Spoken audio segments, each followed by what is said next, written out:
नमस्कार साथियों, आप सभी का बहुत बहुत स्वागत है। साथियों, आज हम और डॉक्टर खुशरूप सिंह जी दोनों लोग जा रहे हैं कटरा बाज़ार धान बेचने के लिए। धान का सैंपल दिया है और ऑनलाइन पंजीकरण करा ही दिया है।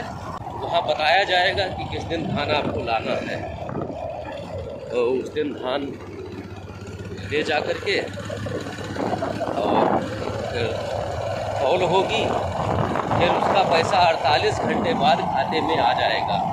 48 घंटे के अंदर आप लोगों के आशीर्वाद है। सरकार का निर्देश है कि किसानों के बैंक खाते में उनके बेचे गए धान का जो MSP मूल्य है वो आ जाना चाहिए 48 घंटे के अंदर।